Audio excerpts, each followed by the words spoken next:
Olá, sejam todos muito bem-vindos. Eu sou o professor Guilherme Alves de Melo Franco, especialista em direitos material e processual do trabalho e previdenciário pela Universidade Estácio de Sá do Rio de Janeiro, formada em Direito pela Faculdade de Direito da Universidade Federal de Juiz de Fora, Minas Gerais. Estou a desenvolver no meu canal do YouTube, Guilherme Alves de Melo Franco, Estudar Direito, um curso gratuito sobre os direitos material e processual do trabalho, que tem por objetivo o estudo da consolidação das leis do trabalho, artigo por artigo, e como livro base, os meus comentários à reforma trabalhista, Lei 13.467, de 13 de julho de 2017, lançados pela editora Juruá de Curitiba, no Paraná. Essa é a nossa aula de número 254 desse nosso curso gratuito sobre os direitos material e processual do trabalho. E nela estaremos a desenvolver nossos entendimentos a respeito dos artigos 769, 770, 771, 772, 773, 774 e 775 da Consolidação das Leis do Trabalho, que continua a jornada jusoperária brasileira a respeito do processo judiciário do trabalho. Nesse sentido, nos diz o artigo 769 da Consolidação das Leis do Trabalho que, nos casos omissos, o direito processual comum será a fonte subsidiária do direito processual do trabalho, exceto naquilo em que for incompatível com as normas desse título. Portanto, todos os casos em que for omisso o texto da Consolidação das Leis do Trabalho, o direito processual comum, portanto, nos casos processuais, o direito processual comum será a fonte subsidiária do direito processual do trabalho, exceto naquilo em que for incompatível com as normas desse título. Havendo incompatibilidade do processo comum com o processo judiciário do trabalho, não haverá a aplicação deste artigo 769 da Consolidação das Leis do Trabalho. Há ainda uma discussão a ser feita em torno dessa matéria, porque existe doutrinariamente e até mesmo no campo da jurisprudência o que seria o direito processual comum. No nosso sentir, direito processual comum nada mais é que o direito processual civil. Portanto, o direito processual civil é que será a fonte subsidiária do direito processual do trabalho quando não houver incompatibilidade entre o direito processual do trabalho e o direito processual civil. Nos diz o artigo 770 da Consolidação das Leis do Trabalho que os atos processuais serão públicos, salvo quando contrário determinar o interesse social, e realizar-se-ão nos dias úteis das 6 às 20 horas. Então, não havendo interesse social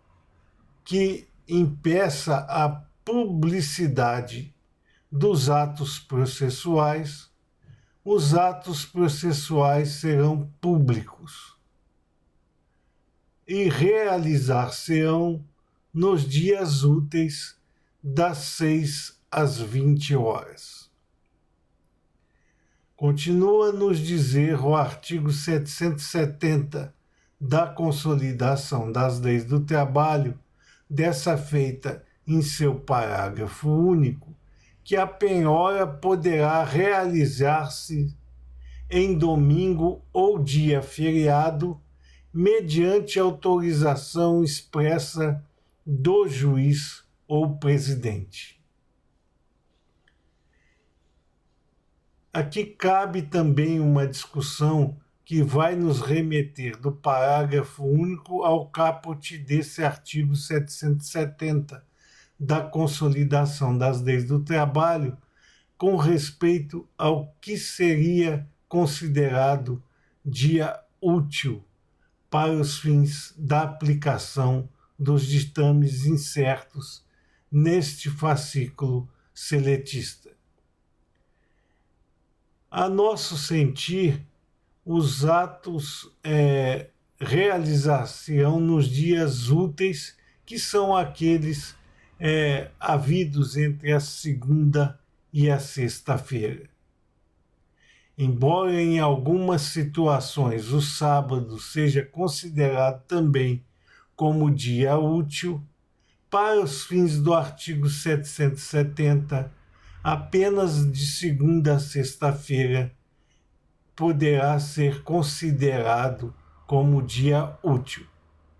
Portanto, quando nós analisamos o parágrafo único deste artigo 770, que diz que a penhora poderá realizar-se no domingo ou dia feriado, mediante autorização expressa do juiz ou presidente, temos que a penhora poderá ser realizada em qualquer dia da semana, desde que no mandado específico contenha essa autorização pelo juízo competente para a efetivação desse ato de constrição judicial. Portanto, é o parágrafo único do artigo 770 uma exceção ao caput do mesmo e, portanto, no caso de penhora, não cabe a regra do artigo 770 caput, que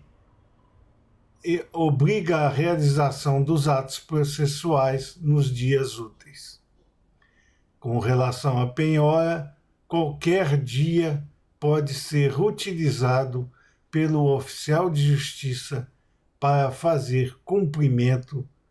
do mandado de penhora. Nos diz o artigo 771 da Consolidação das Leis do Trabalho que os atos e termos processuais poderão ser escritos à tinta, datilografados ou a carimbo. Ainda com relação ao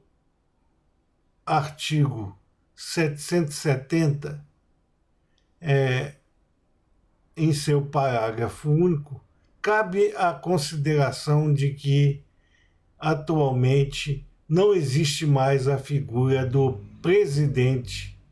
de vara do trabalho, sendo essa condução através de juiz singular. E atualmente a situação encetada no artigo 770 ela é realizada pelo juízo e não por autorização expressa do juiz ou presidente. Voltando ao estudo do artigo 771, que nos diz que os atos e termos processuais poderão ser escritos à tinta, datilografados ou a carimbo, lembramos a vocês, como já o fizemos em nossas aulas anteriores, que com o advento do processo judiciário eletrônico do trabalho,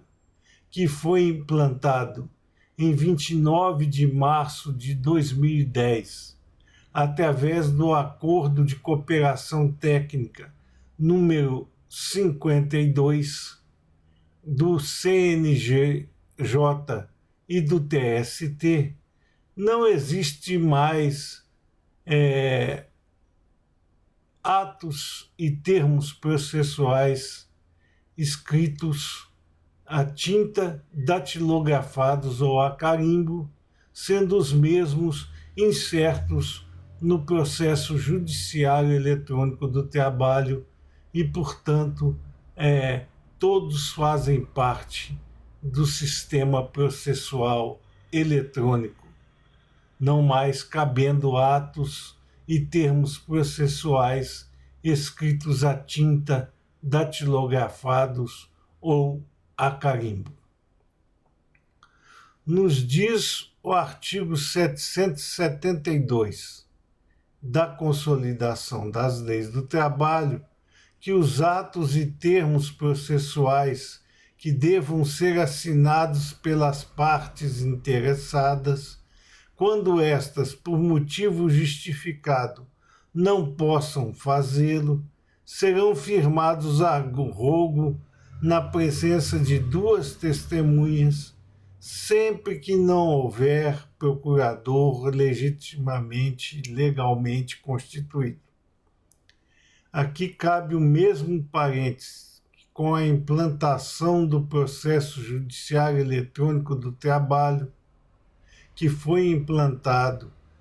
pelo Acordo de Cooperação Técnica número 52 do CNJ com o Tribunal Superior do Trabalho, em 29 de março de 2010, não existem mais atos e termos processuais que devam ser assinados pelas partes interessadas, a não ser no caso do auto de penhora e avaliação, quando o oficial de justiça pode determinar o depósito do bem nas mãos de determinadas pessoas e que estas não tenham a capacidade de fazê-lo ou de assinar esse termo, quando nessa situação a certidão do oficial de justiça nesse sentido supre totalmente a presença da assinatura do responsável, não havendo mais necessidade de assinatura a rogo por duas testemunhas, já que a certidão do oficial de justiça possui fé pública e, dentro deste sistema, é considerado como verdade processual, a não ser que haja prova em contrário. Portanto, o artigo 772 da Consolidação das Leis do Trabalho não tem mais lugar no ambiente jus-operário brasileiro. Assim como cabe novamente a informação de que a reforma trabalhista, perpetrada pela Lei 13.467, de 13 de julho de 2017, perdeu a oportunidade ímpar de poder atualizar e enxugar o texto seletista, evitando que situações como estas, que estão já suplantadas pela presença do processo judiciário eletrônico do trabalho continuassem a figurar no corpus da consolidação das leis do trabalho, o que não teve lugar. Nos diz o artigo 773 da Consolidação das Leis do Trabalho que os termos relativos ao movimento dos processos constarão de simples nota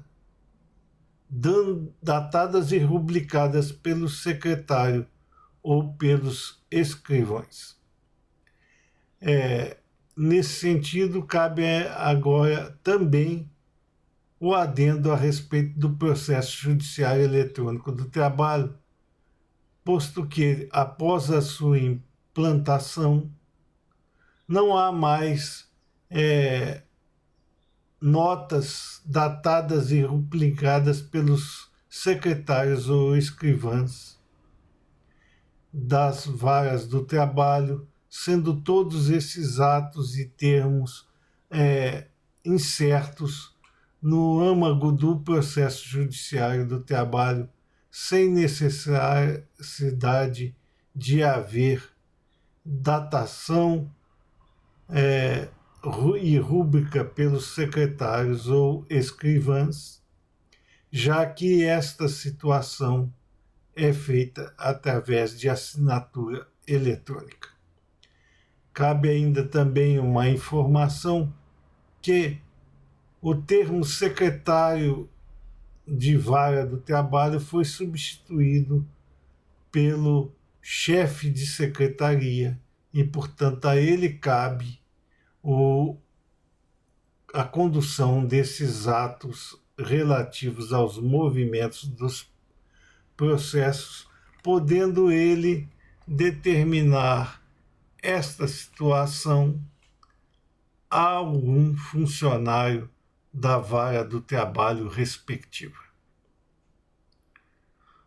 Nos informa o artigo 774 da Consolidação das Leis do Trabalho que, salvo disposição em contrário,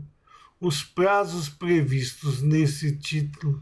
contam-se, conforme o caso, a partir da data em que for feita pessoalmente ou recebida a notificação, daquela em que for publicado o edital no Jornal Oficial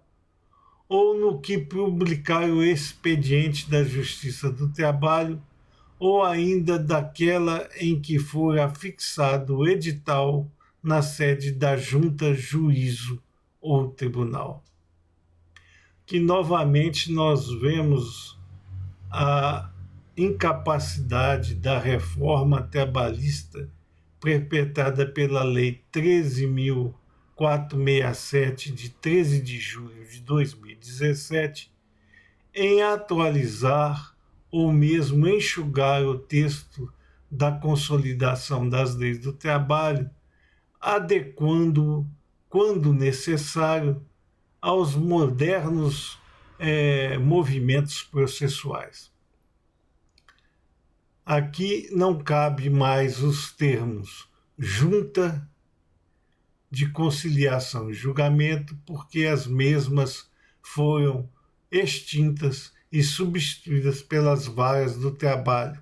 não havendo mais a composição paritária que existia quando da existência das juntas de conciliação e julgamento, que eram compostas por um juiz-presidente togado e um vogal dos trabalhadores e um dos empregadores. Atualmente, as decisões imanentes ao juízo trabalhista e nas varas do trabalho é conduzida por um juiz único, togado, e que responde por todos os atos advindos aos processos por ele arregimentados. Portanto, os prazos previstos nesse título da consolidação das leis do trabalho, conta-se a partir da data em que for feita a notificação, porque aqui não cabe mais também no processo judiciário de trabalho a notificação pessoal, mas sim a notificação por via de correio para que a parte se pronuncie dentro do processo judiciário eletrônico do trabalho. Então, a partir da data em que for recebida a notificação, seja pela parte que deva ser intimada, ou seja pela parte recebedora, qualquer pessoa que receba aquela notificação no endereço correto do intimado. No caso de não haver descrição ou não haver condições de se verificar o domicílio da pessoa a ser notificada ou da empresa a ser notificada, far-se-á por edital publicado no Diário Oficial e no expediente da Justiça do Trabalho através das publicações eletrônicas no Sistema Eletrônico de Publicações da Justiça do Trabalho, ou ainda quando houver a fixação de edital na sede da Vara do Trabalho do Tribunal Regional do Trabalho ou do Tribunal Superior do Trabalho, sendo essas situações menos usuais, já que com a implantação do processo judiciário do trabalho, estas situações são todas promovidas eletronicamente, a não ser no caso das notificações para comparecer à audiência de instrução e julgamento e a ofertar contestação aos ditames da peça inicial que compõem o processo judiciário eletrônico do trabalho. Nos diz ainda o artigo 774 da Consolidação das Leis do Trabalho, dessa feita em seu parágrafo único, que, tratando-se de notificação postal, no caso de não ser encontrado destinatário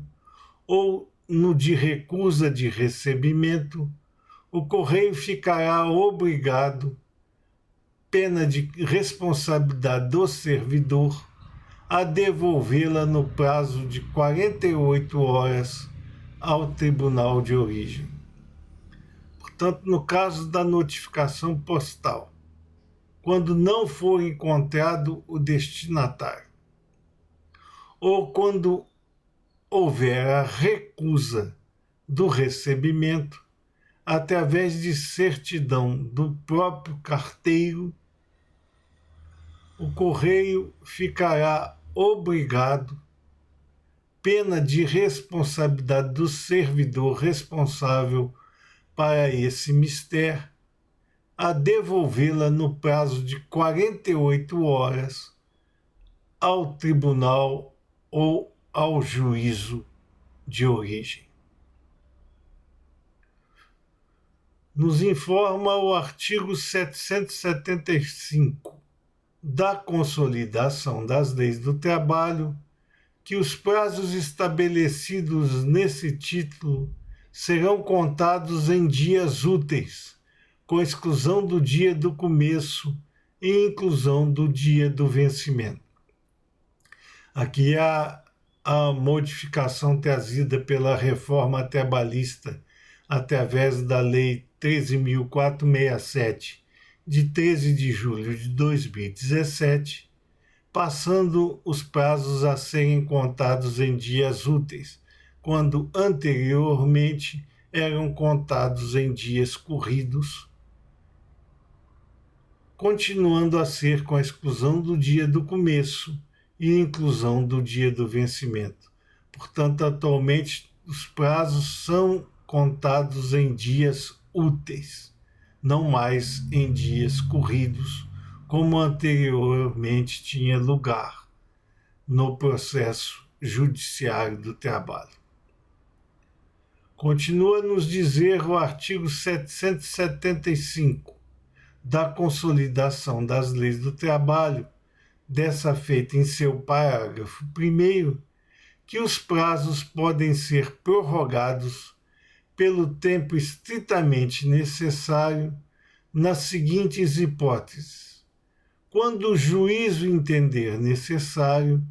ou em virtude de força maior devidamente comprovada. Então, estas são as duas hipóteses em que o juízo competente poderá prorrogar os prazos estabelecidos nesse título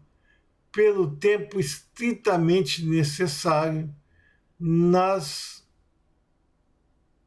referidas hipóteses, quando o juiz entender necessário